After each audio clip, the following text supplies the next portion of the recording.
to Prep Pick. Heather Williams alongside Casey Getz and Steve Wilmoth of ESPN Tri-Cities and TriCitySports.com. It was a pretty good week for all of us. Steve and I going a perfect 6-0. Casey, a good week, but not a perfect week. Not good enough. So not much change in the standings this week. Let's get things started in the Commonwealth in a battle for Buchanan County bragging rights. Hurley at Grundy. Casey, you're up first this week. Well, the last place man shall go first, and I will take Grundy over Hurley. Not too many more years. These two schools will be playing against each other soon. A couple years they will be together.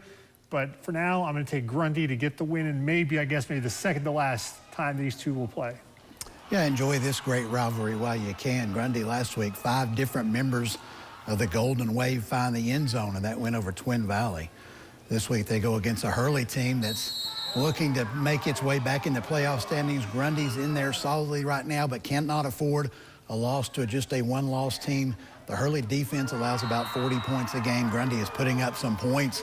Grundy and 2 of its losses combined to score 82. I just think the offense for Grundy is going to be too much for that Rebel defense. I think this game all boils down to which Grundy team shows up. When they show up, they are very, very good. They've beaten some really good teams on this run, but when they don't show up, they score a lot of points, give up a lot of points too. If that Grundy team that has some big-time wins, especially their defense shows up, then I think Grundy will get the win, and so I'll join the gentleman in that pick. Big Region 2D matchup, Lehigh and Gate City battling for a playoff spot. Steve, what do you see in this matchup? You know, Lee, last week the theme was early and often. Quarterback Brennan Pendergraph throws for over 300 yards, 4 touchdowns. Connor Early, 7 receptions, 242 yards, 2 touchdowns. The defense holding Burton to 67 yards rushing. That's where Gate City wants to get its work done, is on the ground. The Blue Devils have lost 2 straight, a 21-0 shutout against Tennessee. Can Gate City, the offense, move the sticks enough to keep that Lee offense off the field? Lee has only won one time in the last 20 years in this matchup. That's the thing holding me back and picking the Generals, the history there. These two teams, as you mentioned, fighting for a playoff spot. I think both can eventually get there with two remaining games that are winnable on the schedule. But I think the winner here has to step up, and if the loser doesn't make it, it's because they lose this game. And I think Lee, unfortunately, the history too much for the Generals.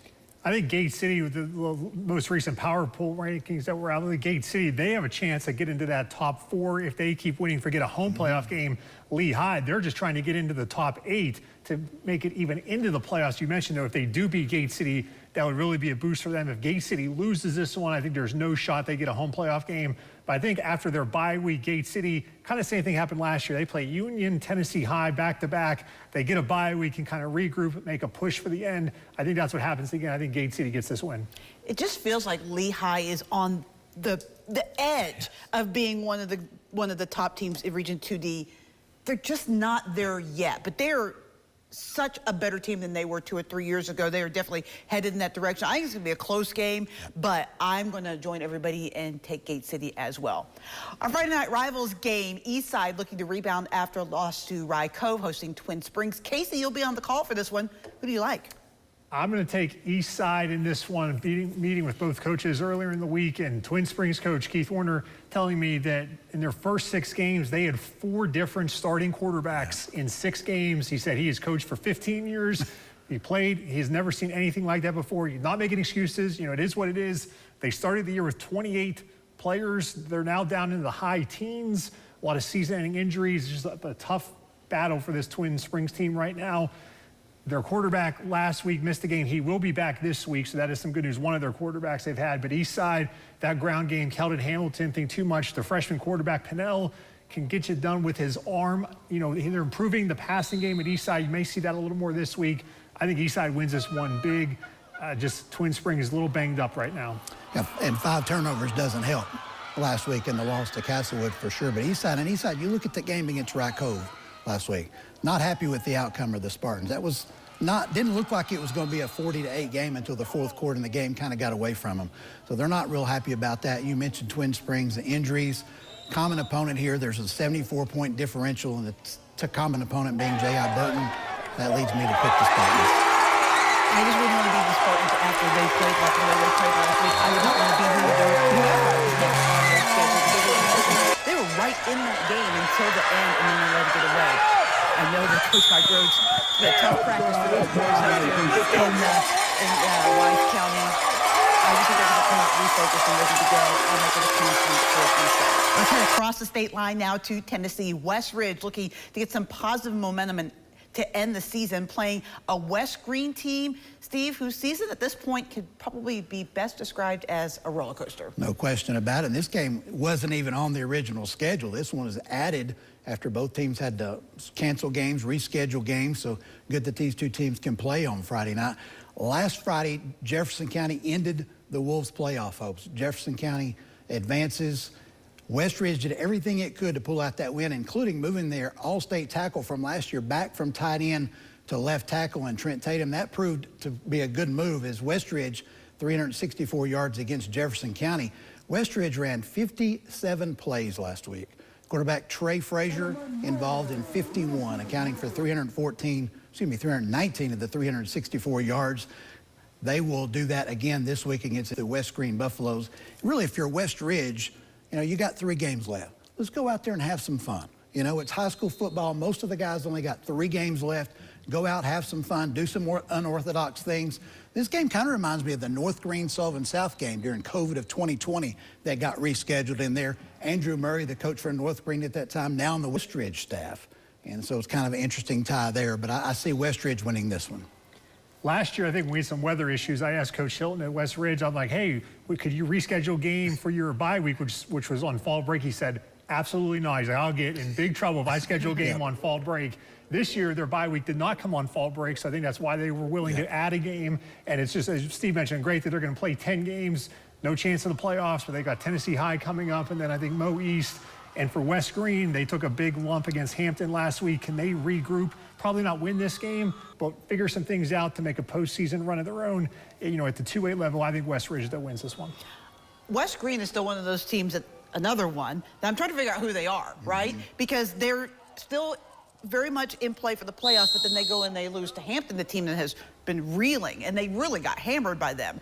I think that West Greene is closer to the good side than they are to the bad side, but when you look at a 3A team versus a 6A team, I think it's going to be the Wolves getting the win in this one.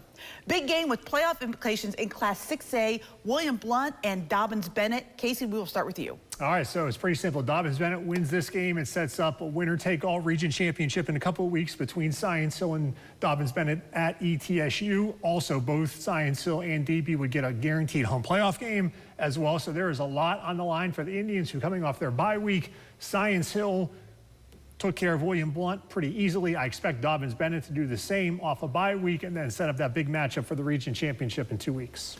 The Governor's coming to Kingsport on Friday night still thinking they have a chance at the region championship. They'll need some help from Dobbins-Bennett down the road, but the Governors took the wide receiver Jackson Dombrowski from last year, moved him to quarterback. He's been very effective. Offense hasn't changed at all. They still throw it a bunch. Dombrowski, good arm, will also run it a bunch. That's pretty much what he did against Science Hill the whole game. As he dropped back, they ran receivers out. He didn't have anywhere to throw it, and he just took off and made plays with his feet. Dobbins-Bennett, coming off the bye week, gets several key players back, including center Will Ford. Get another 2-way player back on the offensive and defensive line, perhaps as well. Coach Joey Christian told me last week they desperately needed a bye week 4 weeks ago. They got it this week. They'll come back strong. I like Dobbins-Bennett in this one. Coming off a bye week, it's hard to pick against Dobbins-Bennett. They will get some things fixed, and I agree. I will pick the Indians. And Johnson County looks to stay unbeaten, Steve, but they have a tough battle against Gatlinburg-Pittman coming to Mountain City. Gatlinburg-Pittman coming off that big win over Unicoi County. Those 3 teams, I think, are going to fight it out here for the Region 1 3A championship. Pigeon Forge still might have something to say, but the first volley was fired last week with Gatlinburg-Pittman beating Unicoi County. Now they come to Mountain City to take on Johnson County. 2 weeks from now, Johnson County will go to Unicoi to finish it out. I like the home team, much like Gatlinburg-Pittman last week, got the job done against a team making the long trip. Plus, there's that man, Juan Mejia, and that ground game, I like the Longhorns. Yeah, I think if GP wins this game, they pretty much will wrap up the region championship for Johnson County. They have to hold serve at home. The Longhorns undefeated, one of the great surprises of the year. I don't think any of us thought they would be undefeated in mid-October at this point. I think it continues, though. If this game was in Gatlinburg, I may go the other way, but I'm going to take the Longhorns at home in Mountain City. Give me any team that has Juan Mejia on it. That guy can run the football. Very impressive. We're all agreeing this week. I'm a little frightened from what that might mean. All right, time for a couple of YouTube exclusive bonus picks. We are going to start with a big one in Region 1D in Virginia. That is Holston at Northwood. Steve, we'll start with you. Yeah, Holston last week, a big win over Patrick Henry, even losing quarterback Noah Tweed in the third quarter. But Hayden Sinclair came in, rushed for over 100 yards, including the game-winning touchdown. Northwood had a 3-game winning streak snap last week. Northwood really needs this one to stay in the playoff hunt, but I just like these Cavaliers the way they're playing. I like Holston. Yeah, certainly don't know the status of Tweed moving forward, but they were able to win a close one for Patrick Henry without him for much of the second half. When the latest power rankings come out, Holston sitting there at number 3 in Region 1D. So if they can keep winning, guaranteed 1, possibly maybe even 2 playoff games at home, depending on how things shake out. I think Holston, even if Tweed is not playing or not 100%, still is enough to beat Northwood. I think Holston might be the best team that nobody's really talking about in the area. When I saw those PowerPoints, I was like, yeah, you know, they are having a really good season, just not a lot of people are talking about it for whatever reason. So we're talking about it now, and I like the Cavaliers as well. And our final pick, Twin Valley at Thomas Walker. Talk about teams that don't get very much attention, but Thomas Walker's kind of quietly having a pretty good season. Casey, who do you like in this one? I like Thomas Walker. I think they're going to be pretty solidly in the playoffs. Probably not going to be able to get a home playoff game unless they pull off a big upset. I think they still have to play Rye Cove and maybe even Eastside as well. So they have the potential if they knock off one of those two. But more than likely, I think they get in the playoffs, have to go on the road, and perhaps they may have to see Rye Cove or Eastside again in round 1. You mentioned, Heather, they are doing better this year. Thomas Walker, that's one positive. Again, I don't think they get a home playoff game, but I think they get a win over Twin Valley. These two teams have been busy in the last week. Yes. And both teams have played 3 times in the last 7 or 8 days. Twin Valley just coming off its first win of the year here this week, as a matter of fact. Thomas Walker last week, a big win, got it done in the passing game, got it done in the running game. The Pioneers will win this one. And I like what Casey said. I think Thomas Walker in good shape in the playoffs. And you don't get to say that every year, but congratulations to them. Yeah, really, both these teams, I know Twin Valley had a rough start, but they got to win. Both these teams certainly looking upward, and Twin Valley's another one of those schools that they don't have football for only a couple more years before they're part of that consolidation in Buchanan County. I love what both these teams are doing. They're both taking steps in the positive direction. Thomas Walker a little bit further on in that journey, so I'll make it a clean sweep, picking the Pioneers. All right, you can get all your scores and highlights from all the games on Friday night. Just join us on WCYB at 11:15 for Friday Night Huddle.